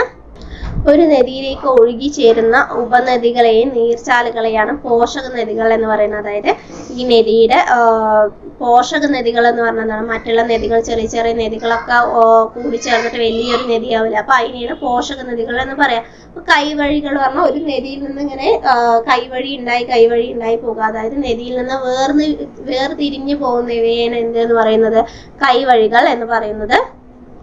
നമുക്ക് കുറച്ച് ക്വസ്റ്റ്യൻ ആൻസേഴ്സ് പോലെ നോക്കാം. 1938 രൂപവത്കരിച്ച ദേശീയ ആസൂത്രണ സമിതിയുടെ തലവൻ ആരായിരുന്നു? ജവഹർലാൽ നെഹ്റു ആണ്. ഒരു സംഘം വ്യവസായികൾ മുംബൈയിൽ സമ്മേളിച്ച് ഇന്ത്യയിൽ സാമ്പത്തിക വികസന പദ്ധതിക്കായി രൂപം കൊടുത്ത പദ്ധതി ഏതാണ്? ബോംബെ പദ്ധതിയാണ്. വർഷം ചോദിച്ചാൽ 1944 അപ്പൊ ജനകീയ പദ്ധതിക്ക് രൂപം നൽകിയത് ആരാണ് ചോദിച്ചാൽ MN റോയ് ആണ്. ഇന്ത്യൻ സാമ്പത്തിക ആസൂത്രണത്തിന് വ്യക്തമായ നിർദ്ദേശങ്ങൾ നൽകിയ വ്യക്തിയാണ് M വിശ്വേശ്വരയ്യ എന്ന് പറയുന്നത്. അപ്പൊ ഇന്ത്യൻ ആസൂത്രണത്തിന്റെ പിതാവ് എന്നറിയപ്പെടുന്നത് M വിശ്വേശ്വരയ്യയാണ്. അദ്ദേഹമാണ് പ്ലാൻഡ് എക്കോണമി ഓഫ് ഇന്ത്യ എന്ന കൃതി രചിച്ചത്. ഇന്ത്യൻ ആസൂത്രണത്തിന്റെ ശില്പി എന്നറിയപ്പെടുന്നത് PC മഹലാനോബിസ്. ഇന്ത്യൻ ആസൂത്രണത്തിന്റെ ശില്പി PC മഹലാനോബിസ്. ഇന്ത്യൻ ആസൂത്രണത്തിന്റെ പിതാവ് എന്നറിയപ്പെടുന്നത് M വിശ്വേശ്വരയ്യയാണ്. നമ്മൾ എന്തിനാണ് ഈ ആസൂത്രണങ്ങളൊക്കെ ചെയ്യുന്നത് എന്ന് വെച്ചാൽ വളർച്ച, ആധുനികവൽക്കരണം, സ്വാശ്രയത്വം, തുല്യത എന്നിവയ്ക്ക് വേണ്ടിയിട്ടാണ് നമ്മൾ ഈ ആസൂത്രണങ്ങളെല്ലാം ചെയ്യുന്നത്. അപ്പൊ പഞ്ചവത്സര പദ്ധതികൾ തുടക്കം എപ്പോഴാണ്? 1951 മുതൽ 56 ഒന്നാം പഞ്ചവത്സര പദ്ധതി വന്നിട്ടുള്ളത്. ഇതിന്റെ ഡേറ്റ് ചിലത് നമ്മൾ ഈ 5 കൊല്ലം വെച്ച് പഠിച്ചത് പോയത്, അതിന്റെ ഇടയിൽ വേറെയും പദ്ധതികൾ വന്നിട്ടുണ്ട്. അപ്പോൾ ഒന്നാം പഞ്ചവത്സര പദ്ധതിക്ക് ഊന്നൽ നൽകിയത് ഏത് മേഖലക്കാണ്? കാർഷിക മേഖലക്കാണ്. ഹറോഡ് ഡോമർ മോഡൽ പദ്ധതി എന്നാണ് ഒന്നാം പഞ്ചവത്സര പദ്ധതി അറിയപ്പെടുന്നത്. അപ്പൊ രണ്ടാം പഞ്ചവത്സര പദ്ധതി അറിയപ്പെടുന്നത് എങ്ങനെയാണ്? മഹലാനോബിസ് മാതൃക എന്നാണ്. അത് ഏകദേശം ഊന്നൽ നൽകിയത് വ്യാവസായിക വികസനത്തിനാണ് ഊന്നൽ നൽകിയത്. മൂന്നാം പഞ്ചവത്സര പദ്ധതി ഊന്നൽ നൽകിയത് സ്വയം പര്യാപ്തതയ്ക്കാണ്. അതിലും ഇമ്പോർട്ടന്റ് കൊടുത്തത് ഭക്ഷ്യമേഖലയ്ക്കാണ് ഇമ്പോർട്ടന്റ് കൊടുത്തത്. നാലാം പഞ്ചവത്സര പദ്ധതി സ്വാശ്രയത്വം, സ്ഥിരതയോട് കൂടിയ വളർച്ച എന്നിവയ്ക്കാണ് ഇമ്പോർട്ടന്റ് കൊടുത്തത്. അതിലാണ് നാലാം പഞ്ചവത്സര പദ്ധതിയിലാണ് ഗാഡ്ഗിൽ തന്ത്രം എന്നറിയപ്പെടുന്നത് ഏത് പഞ്ചവത്സര പദ്ധതിയാണ്? നാലാം പഞ്ചവത്സര പദ്ധതിയാണ്. അഞ്ചാം പഞ്ചവത്സര പദ്ധതി 1974 മുതൽ 79 വരെയാണ്. അവിടെയാണ് ഗരീബി ഹട്ടാവോ, ദാരിദ്ര്യ നിർമ്മാർജ്ജനം മുഖ്യ ലക്ഷ്യമായി വരുന്ന പഞ്ചവത്സര പദ്ധതിയാണ് അഞ്ചാം പഞ്ചവത്സര പദ്ധതി എന്ന് പറയുന്നത്. ആറാം പഞ്ചവത്സര പദ്ധതിയിലാണ് കാർഷിക വ്യവസായിക മേഖലകളുടെ അടിസ്ഥാന സൗകര്യങ്ങൾ മെച്ചപ്പെടുത്തൽ പ്രധാന ലക്ഷ്യമായിട്ടുണ്ടായിരുന്ന പഞ്ചവത്സര പദ്ധതി. ഏഴാം പഞ്ചവത്സര പദ്ധതിയാണ് ആധുനികവൽക്കരണം, തൊഴിലവസരങ്ങളുടെ വർധനവ് എന്നിവ പ്രധാന ലക്ഷ്യമായിരുന്നത്. എട്ടാം പഞ്ചവത്സര പദ്ധതിയാണ് മാനവശേഷി വികസനം പ്രധാന ലക്ഷ്യമായി വന്നത്. എട്ടാം പഞ്ചവത്സര പദ്ധതിയാണ്. ഒമ്പതാം പഞ്ചവത്സര പദ്ധതിയുടെ ഇമ്പോർട്ടന്റ് എന്നാണ് പറഞ്ഞാൽ സ്വാതന്ത്ര്യ പ്രാപ്തിയുടെ 50ാം വാർഷികത്തിൽ തുടക്കമിട്ട പഞ്ചവത്സര പദ്ധതിയാണ് ഒമ്പതാം പഞ്ചവത്സര പദ്ധതി എന്ന് പറയുന്നത്. അതിൽ തന്നെയാണ് ഗ്രാമീണ വികസനം, വികേന്ദ്രീകൃത ആസൂത്രണവും മുഖ്യ ലക്ഷ്യമായിട്ട് വന്നിട്ടുള്ളത്. സ്ത്രീ ശാക്തീകരണത്തിന് ഇമ്പോർട്ടന്റ് പ്രത്യേക ഊന്നൽ നൽകിയ പഞ്ചവത്സര പദ്ധതിയാണ് 10ാം പഞ്ചവത്സര പദ്ധതി എന്ന് പറയുന്നത്. മൂലധന നിക്ഷേപം വർദ്ധിപ്പിക്കുക എന്നത് മുഖ്യ ലക്ഷ്യമായ പഞ്ചവത്സര പദ്ധതി കൂടിയാണ് 10ാം പഞ്ചവത്സര പദ്ധതി. മുഴുവൻ ജനങ്ങളുടെയും സമഗ്ര വികസനം ലക്ഷ്യമിട്ട് കൊണ്ടുള്ളതാണ് 11ാം പഞ്ചവത്സര പദ്ധതി എന്ന് പറയുന്നത്. ഇന്ത്യയിൽ നടപ്പിലാക്കിയ അവസാനത്തെ പഞ്ചവത്സര പദ്ധതിയാണ് എന്ത്? 12ാം പഞ്ചവത്സര പദ്ധതി എന്ന് പറയുന്നത്. 2012 മുതൽ 2017 വരെയാണ്. സുസ്ഥിര വികസനമാണ് 12ാം പഞ്ചവത്സര പദ്ധതിയുടെ ലക്ഷ്യം. അപ്പൊ നമ്മൾ ഈ പഞ്ചവത്സര പദ്ധതി പഠിക്കുമ്പോൾ ഇമ്പോർട്ടന്റ് ആയ ഒന്നാണ് ഹരിത വിപ്ലവം എന്ന് പറയുന്നത്. ഇന്ത്യൻ ഹരിത വിപ്ലവത്തിന്റെ ശില്പി എന്ന് വിശേഷിക്കപ്പെടുന്നത് ഡോക്ടർ MS സ്വാമിനാഥനാണ്. ഹരിത വിപ്ലവത്തിന്റെ ഒന്നാം ഘട്ടം വരുന്നത് 1960 മുതൽ 70 വരെയാണ്. രണ്ടാം ഘട്ടം 70 മുതൽ 80 വരെയാണ്. അപ്പൊ ഹരിത വിപ്ലവത്തിൽ എന്തൊക്കെയാണ് നൽകിയത് പറഞ്ഞാൽ അത്യുൽപാദന ശേഷിയുള്ള വിത്തിനങ്ങൾ, ജലസേചന സൗകര്യങ്ങൾ, രാസവളം, കീടനാശിനി, കുറഞ്ഞ പലിശയിൽ സാമ്പത്തിക സഹായം എന്നിവയാണ് ഹരിത വിപ്ലവത്തിലൂടെ നടപ്പിലാക്കിയത്. ഇതിലൂടെ പ്രധാന ഗുണം ലഭിച്ച എന്തിനൊക്കെയാണെന്ന് വെച്ചാൽ നെല്ല്, ഗോതമ്പ് എന്നിവയ്ക്കാണ് ഏറ്റവും കൂടുതൽ ഗുണമുണ്ടായിട്ടുള്ളത്. നെല്ലിനും ഗോതമ്പിനുമാണ്. ഈ ഭക്ഷ്യധാന്യങ്ങളുടെയും അതുപോലെ അതിൽ നമ്മൾ പറഞ്ഞ ഇമ്പോർട്ടൻ്റ് ആയിട്ട് നെല്ലിന്റെയും ഗോതമ്പിന്റെയൊക്കെ ഉൽപാദനത്തിൽ സ്വയം പര്യാപ്തത കൈവരിക്കാനും വിദേശ ആശ്രയത്വം ഇല്ലാതാക്കാനും നമ്മളെ ഈ ഹരിത വിപ്ലവം സഹായിച്ചിട്ടുണ്ട്. അപ്പൊ ധവള വിപ്ലവം എന്താണ്? ധവളം വെള്ള എന്ന് ഓർത്ത് വയ്ക്കുക. പാലുൽപ്പന്നത്തിന്റെയും വളർച്ച ലക്ഷ്യമിട്ടിട്ടുള്ളതാണ് ധവള വിപ്ലവം എന്ന് പറയുന്നത്. അതിന്റെ പിതാവ് വർഗീസ് കുര്യനാണ്. മത്സ്യോൽപാദനവുമായി ബന്ധപ്പെട്ടിട്ടാണ് നീല വിപ്ലവം വരുന്നത്. നമ്മൾ പറഞ്ഞു പഞ്ചവത്സര പദ്ധതി 12ാം പഞ്ചവത്സര പദ്ധതിയോടെ അവസാനിച്ചു വന്നു. അതിനുശേഷമാണ് എന്തുണ്ടായത്? NITI Aayog, national institution for transforming India Aayog നിലവിൽ വന്നത് 2015 ജനുവരി 1-നാണ്. നീതി ആയോഗിന്റെ ആദ്യത്തെ ഉപാധ്യക്ഷൻ അരവിന്ദ് പനഗരിയാണ്. ആരാണ്? അരവിന്ദ് പനഗരിയാണ്. ഇതിന്റെ ഘടന പറയുന്നത് എല്ലാ സംസ്ഥാനത്തെ മുഖ്യമന്ത്രിമാരും അതുപോലെ കേന്ദ്രഭരണ പ്രദേശങ്ങളിലെ ലഫ്റ്റനന്റ് ഗവർണർമാരും ഉൾപ്പെടുന്നതാണ് ഇതിന്റെ ഘടന എന്ന് പറയുന്നത്. താഴെ തട്ടിൽ നിന്നുള്ള ആസൂത്രണത്തിനെയാണ് എന്ത് എന്ന് പറയുന്നത്? വികേന്ദ്രീകൃത ആസൂത്രണം എന്ന് പറയുന്നത്. താഴെ തട്ടിൽ നിന്നുള്ള ആസൂത്രണത്തെയാണ് നമ്മൾ പറഞ്ഞു. നമ്മുടെ സാമ്പത്തിക ഘടനയിലെ മേഖലകളെ പ്രാഥമികം, ദ്വിതീയം, തൃതീയം എന്നിങ്ങനെ തരംതിരിക്കുന്നത്. അതിൽ പ്രാഥമിക മേഖല എന്ന് പറയുന്നത് കാർഷിക മേഖലയാണ്. ദ്വിതീയ മേഖല വ്യാവസായിക മേഖലയാണ്. തൃതീയ മേഖല വരുന്നത് സേവന മേഖലയാണ്. അപ്പൊ നമ്മൾ ആദ്യം ഇന്ത്യൻ ഭൂമിശാസ്ത്രത്തിൽ പറഞ്ഞതാണ് ഇന്ത്യയുടെ അക്ഷാംശ വ്യാപ്തി 8 ഡിഗ്രി 4 മുതൽ 37 degree 8 degree 4 north 37 degree 6 north വരെയാണെന്ന് പറഞ്ഞു. ഇന്ത്യയുടെ രേഖാംശ വ്യാപ്തി 68 ഡിഗ്രി 7 ഈസ്റ്റ് മുതൽ 97 ഡിഗ്രി 25 ഈസ്റ്റ് വരെയാണ് വരുന്നത്. ഏകദേശം അക്ഷാംശ വ്യാപ്തി അല്ലെങ്കിൽ രേഖാംശ വ്യാപ്തി എന്ന് പറയുന്നത് 30 ഡിഗ്രിയാണ്. നമ്മുടെ ഇന്ത്യ സ്ഥിതി ചെയ്യുന്നത് ഉത്തരാർദ്ധഗോളത്തിലാണ്. ഭൂഖണ്ഡം ഏഷ്യയാണ്. ഏഷ്യൻ ഭൂഖണ്ഡത്തിന്റെ ഏത് സ്ഥാനത്താണെന്ന് ഞാൻ പറഞ്ഞത്? തെക്ക് ഭാഗത്തായിട്ടാണ് എന്ന് പറഞ്ഞു. ഏത് അർദ്ധഗോളത്തിലാണ് ചോദിച്ചാൽ ഉത്തരാർദ്ധഗോളത്തിലാണ്. ഇന്ത്യ ഏഷ്യൻ ഭൂഖണ്ഡത്തിന്റെ സ്ഥാനം എവിടെയെന്ന് ചോദിച്ചാൽ തെക്ക് ഭാഗത്താണ്. വിസ്തൃതി വരുന്നത് 32,87,263 ചതുരശ്ര കിലോമീറ്റർ ആണ്. അതിന്റെ തീരദേശ ദൈർഘ്യം എത്രയെന്നാണ് ഞാൻ പറഞ്ഞത്? 7,517 കിലോമീറ്റർ ആണെന്ന് പറഞ്ഞു. തെക്ക് വടക്ക് ദൂരം 3,214 കിലോമീറ്റർ. കിഴക്ക് പടിഞ്ഞാറ് ദൂരം 2,933 കിലോമീറ്റർ ആണ്. ഇന്ത്യയിലൂടെ കടന്നു പോകുന്ന പ്രധാന അക്ഷാംശ രേഖയാണ് ഉത്തരായന രേഖ എന്ന് പറയുന്നത്. അത് കടന്നു പോകുന്നത് ഗുജറാത്ത്, രാജസ്ഥാൻ, മധ്യപ്രദേശ്, ഛത്തീസ്ഗഡ്, ജാർഖണ്ഡ്, പശ്ചിമ ബംഗാൾ, ത്രിപുര, മിസോറാം എന്നിവയിലൂടെയാണ്. ഒരു രാജ്യത്തിന്റെ ഏറെക്കുറെ മധ്യത്തിലൂടെ കടന്നു പോകുന്ന രേഖാംശ രേഖ അറിയപ്പെടുന്നതാണ് മാനക രേഖാംശം എന്ന് പറയുന്നത്. ഇന്ത്യയുടെ മാനക രേഖാംശം എത്രയാണ്? 82 ഡിഗ്രി 30 ഈസ്റ്റ് ആണ്. കിഴക്കാണ് വരുന്നത്. അത് കടന്നു പോകുന്നത് ഉത്തർപ്രദേശ്, മധ്യപ്രദേശ്, ഛത്തീസ്ഗഡ്, ഒഡീസ, ആന്ധ്രാപ്രദേശ് എന്നീ സംസ്ഥാനങ്ങളിലൂടെയാണ്. കാശ്മീരിന്റെ വടക്ക് മുതൽ ഇന്ത്യയുടെ കിഴക്കൻ അതിർത്തി വരെയുള്ള പ്രദേശത്തുള്ള പർവ്വതനിരകൾ അറിയപ്പെടുന്നതാണ് ഉത്തരപർവ്വത മേഖല എന്ന് പറയുന്നത്. അവിടെ കാണപ്പെടുന്ന മണ്ണ് പർവ്വത മണ്ണാണ്. ഏറ്റവും ജൈവാംശം കൂടുതലുള്ള മണ്ണ് ഏതാണെന്ന് ചോദിച്ചാൽ അത് പർവ്വത മണ്ണാണ്. ഉത്തര പർവ്വത മേഖലയെ നമ്മൾ പറഞ്ഞു ട്രാൻസ് ഹിമാലയം, ഹിമാലയം, കിഴക്കൻ മലനിരകൾ എന്നിങ്ങനെ തരംതിരിക്കാമെന്ന് പറഞ്ഞു. കാരക്കോറം, ലഡാക്ക്, സസ്കർ എന്നീ പർവ്വത നിരകൾ ചേർന്ന മേഖലയാണ് ട്രാൻസ് ഹിമാലയം എന്ന് പറയുന്നത്. ട്രാൻസ് ഹിമാലയത്തിന്റെ ഉയരം 6000 മീറ്റർ ആണ്. മൗണ്ട് K2 സ്ഥിതി ചെയ്യുന്നത് കാരക്കോറത്തിലാണ്. കാരക്കോറം, മൗണ്ട് K2 കാരക്കോറം എന്ന് ആലോചിക്കാൻ ഞാൻ പറഞ്ഞു. ട്രാൻസ് ഹിമാലയത്തിനും കിഴക്കൻ മലനിരകൾക്കും ഇടയിൽ സ്ഥിതി ചെയ്യുന്ന പർവ്വത നിരയാണ് ഹിമാലയം എന്ന് പറയുന്നത്. ഏകദേശം നീളം വരുന്നത് 2400 കിലോമീറ്റർ ആണ്. കിഴക്കൻ പ്രദേശങ്ങളിലേക്ക് പോകും തോറും ഹിമാലയൻ പർവ്വതങ്ങളുടെ ഉയരം കുറഞ്ഞു വരികയാണ് ചെയ്യുന്നത്. ഹിമാലയത്തിന്റെ ഏകദേശ വിസ്തൃതി വരുന്നത് 5 ലക്ഷം ചതുരശ്ര കിലോമീറ്റർ ആണ്. ലോകത്തിലെ ഏറ്റവും ഉയരം കൂടിയ കൊടുമുടി മൗണ്ട് എവറസ്റ്റ് ആണ്.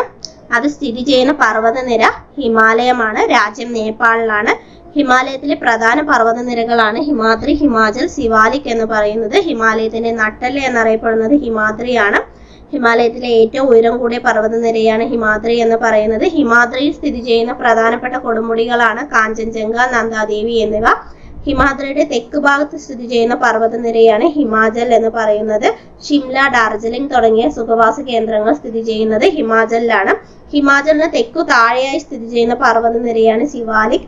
സിവാലിക് പർവ്വത നിരയിൽ കാണപ്പെടുന്ന നീളമേറിയതും വിസ്തൃതമായ താഴ്വരകൾ അറിയപ്പെടുന്നതാണ് ഡൂണുകൾ എന്നറിയപ്പെടുന്നത്. സിവാലിക് പർവ്വത നിരയിൽ കാണപ്പെടുന്ന നീളമേറിയതും വിസ്തൃതവുമായ താഴ്വരകൾ അറിയപ്പെടുന്നത് എന്താണ്? ഡൂണുകൾ എന്നാണ്. സിവാലിക് പർവ്വത നിരയിലെ ഏറ്റവും വലിയ ഡൂണാണ് ദെറാഡൂൺ എന്ന് പറയുന്നത്. സിന്ധു, ഗംഗ, ബ്രഹ്മപുത്ര നദികൾ വഹിച്ചുകൊണ്ടുവരുന്ന അവസാദങ്ങളാൽ നിക്ഷേപിക്കപ്പെടുന്ന ഭൂവിഭാഗമാണ് ഉത്തരമഹാസമതലം എന്ന് പറയുന്നത്. ഇന്ത്യയുടെ ധാനിപുര എന്നറിയപ്പെടുന്നത് ഉത്തരമഹാസമതലമാണ്. ഏകദേശം 7 സംസ്ഥാനങ്ങളിലായി ഇത് വ്യാപിച്ചു കിടക്കുന്നുണ്ട്. ഈ ഉത്തര മഹാസമതലയെ തന്നെ വടക്ക് നിന്നും തെക്കോട്ട് 3 മേഖലകളായി തരംതിരിക്കും. ദാബർ, ടെറായ്, എക്കൽ സമതലങ്ങൾ എന്നിങ്ങനെ. സിവാലിക് മലയടിവാരത്തിന് സമാന്തരമായി ചെരിവ് അവസാനിക്കുന്നിടത്ത് നിന്നും ആരംഭിക്കുന്ന ഇടുങ്ങിയ മേഖലയാണ് ദാബർ എന്ന് പറയപ്പെടുന്നത്.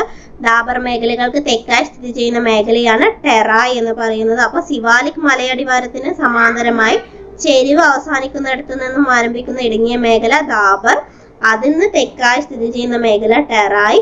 എക്കൽ സമതലങ്ങളെ 2ആയി തരംതിരിക്കുക. അത് നമുക്കറിയാലേ, ഗാദർ, ബങ്കർ എന്ന്.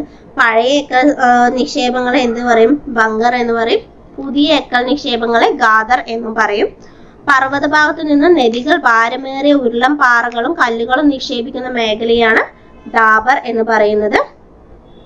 ദാബറിന് തെക്കായി ഏകദേശം 10 മുതൽ 20 വരെ കിലോമീറ്റർ വീതിയിൽ കാണപ്പെടുന്ന മേഖലയാണ് ടെറായ് എന്ന് പറയുന്നത്. ഈ ടെറായില് വെള്ളക്കെട്ടുകളുള്ള ചതുപ്പ് നിലങ്ങളാണ് ടെറായ് എന്ന് പറയപ്പെടുന്നത്. ടെറായ് മേഖലയിലെ വെള്ളക്കെട്ടുകളും ചതുപ്പ് നിലങ്ങളെയാണ് ടെറായ് എന്ന് പറയുന്നത്. ഈ മേഖലകളിൽ സമ്പുഷ്ടമായ സ്വാഭാവിക സസ്യജാലങ്ങളും ധാരാളം വന്യജീവി വർഗങ്ങളും കാണപ്പെടുന്നുണ്ട്. പർവ്വത മേഖലകൾ മുറിച്ചു കടക്കാൻ സഹായിക്കുന്ന സ്വാഭാവിക മലയിടുക്കുകളെ അറിയപ്പെടുന്നതാണ് ചുരങ്ങൾ എന്ന് പറയുന്നത്. ഡൽഹിക്ക് സമീപം ആരവല്ലി പർവ്വതത്തിന്റെ വടക്കേ അറ്റത്ത് കച്ച് മുതൽ ആരംഭിക്കുന്ന ഭൂവിഭാഗമാണ് ഉപദ്വീപീയ ഖണ്ഡം എന്ന് പറയുന്നത്.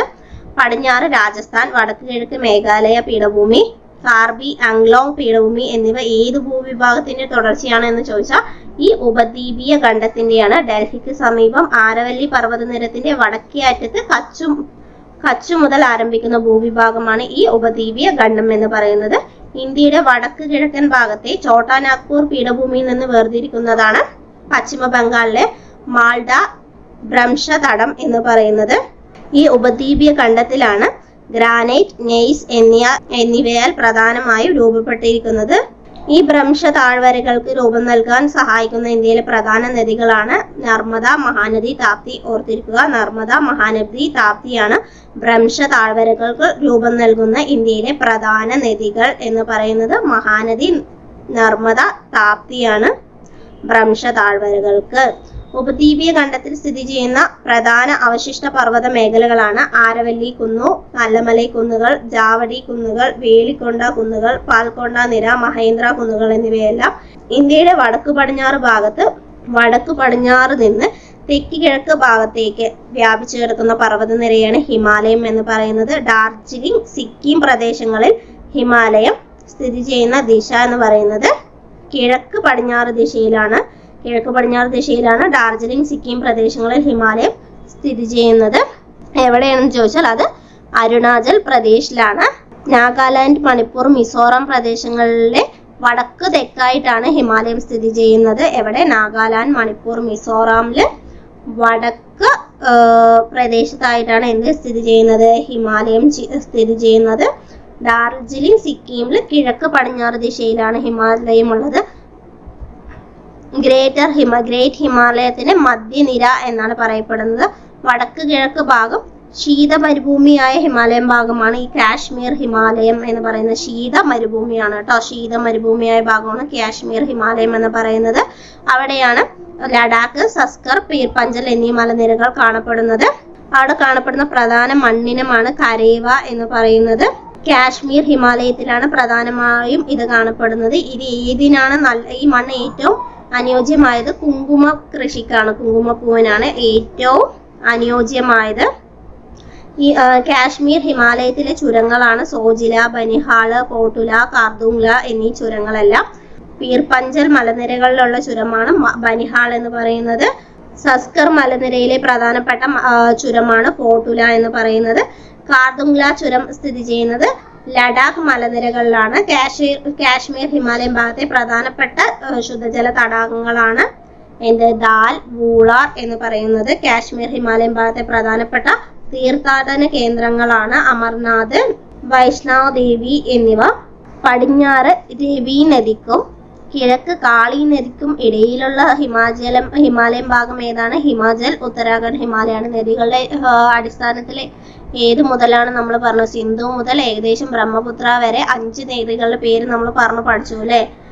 അങ്ങനെ വരുമ്പോൾ രവി നദിക്കും കിഴക്ക് കാളി നദിക്കും ഇടയിലുള്ള ഹിമാലയ ഭാഗമാണ് ഹിമാചൽ. ഉത്തരാഖണ്ഡ് ഹിമാലയം എന്ന് പറയപ്പെടുന്നത്. പ്രാദേശികമായി ഹിമാചൽ പ്രദേശ് ദൗളർ എന്നും ഉത്തരാഖണ്ഡിൽ നാഗതിബ എന്നും അറിയപ്പെടുന്ന ഹിമാലയമാണ് ലെസർ ഹിമാലയം എന്ന് പറയുന്നത്. കാഞ്ചൻജംഗ കൊടുമുടി എവിടെയാണ് സ്ഥിതി ചെയ്യുന്ന ഹിമാലയൻ പ്രദേശം വന്നിട്ട് ഡാർജിലിംഗ് സിക്കിം ഹിമാലയമാണ്. എവിടെയാണ്? ഡാർജിലിംഗ് സിക്കിം ഹിമാലയമാണ്. ഓക്കെ, അപ്പൊ ഇന്ന് ഒരുവിധം എന്നാൽ കഴിയുന്ന ഏകദേശം ഭൂപ്രകൃതിയിൽ നിന്നുള്ള ഭൂമിശാസ്ത്രത്തിൽ നിന്നുള്ള ഒരുപാട് കാര്യങ്ങൾ ഞാൻ ഉൾപ്പെടുത്തിയിട്ടുണ്ട്. ആദ്യം ഇത് നോട്ട് പോലെ തന്നതിന് ശേഷം ഞാൻ ക്വസ്റ്റ്യൻ ബേസ് ആയിട്ടും പറഞ്ഞു പോയിട്ടുണ്ട്. അപ്പോൾ വീണ്ടും ഒരു തവണ കേട്ടില്ലെങ്കിൽ മനസ്സിലായില്ലെങ്കിൽ വീണ്ടും വീണ്ടും കേൾക്കാൻ ശ്രമിക്കുക. ഇനിയും ക്ലാസ് നീണ്ടു പോകുന്നുള്ളതുകൊണ്ടാണ് ഞാനിവിടെ ക്ലാസ് നിർത്തുന്നത്. വീണ്ടും ഒരു ക്ലാസ്സുമായിട്ട് ഈ റിവിഷൻ ക്ലാസ്സുമായിട്ട് വരുന്നതായിരിക്കാം. ഇഷ്ടപ്പെട്ടാൽ ലൈക്ക് ചെയ്യുക, സബ്സ്ക്രൈബ് ചെയ്യുക. Okay, by.